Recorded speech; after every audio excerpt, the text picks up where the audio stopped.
Hello ළමයි මේ තමයි මම 2025 කියන පළවෙනි වීඩියෝ එක. අද මම ඔයාලට පෙන්වන්න හදන්නේ මගේ දවසේ ගත වෙච්ච විදිහ. මුලින්ම වතුර එකක් පුරවගෙන අපි ලෑස්ති වෙමු පාඩම් කරන්න. අද මට තියෙන්නේ ෆිසික්ස් ගණන් වගයක් හදන්න.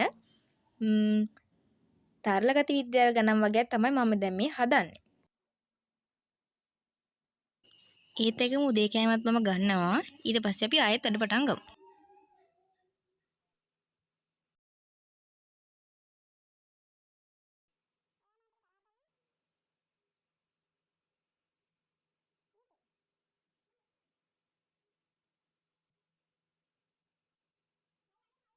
අද මට නංගිව ගෙන ඉස්කෝල ළඟට යන්න ඕනේ. එහෙනකොට ඔන්න අපි දැන් අයිස් එකකුත් අරගෙන දවල් කෑම එකත් කාලම ආයෙ වැඩ කරන්න පටන් ගමු.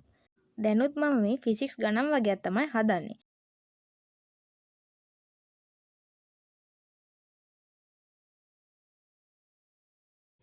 ඔන්න ළමයි මම මේ වැඩ ටිකත් ඉවර කරා. දැන් හවස් වෙගෙන එන්නේ. ඒ නිසා අපි පහන තියන්න මුලින්ම මල් ටිකක් කඩාගමු.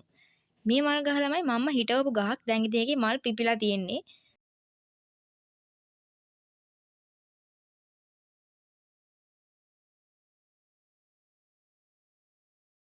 මේ තියෙන ළමයි මම හදාගත්ත මල් වට්ටිය. දම්පාට මල් ටිකකුත් මට හම්බුණා. මං ඉතින් ඒ ටිකෙන් මගේ මල් වට්ටිය ලස්සන කරගත්තා. අපි දැන් යම් පහන තියන්න. අපේ ගෙදර නම් පහන තියන්නේ මම තමයි. පහන තෙල ඉවර වෙලා රැයට කෑමක් කාලා අපි ආයෙ යන් වැඩ කරන්න. ඔන්න පෑනත් ඉවරලා මම අලුත් පෑනකුත් ඒත් එකම ගත්තා. ඊළඟට මට තියෙන්නේ බයොලොජි පේපර් ක්ලාස් එකේ ඩිස්කෂන් එකක් බලන්න. මේක තමයි මට තියෙන අද අන්තිම වැඩේ. එහෙනම් මම අදට ගිහින් එන්නම්. ඊළඟ ව්ලොග් එකක හම්බෙමු. බයි.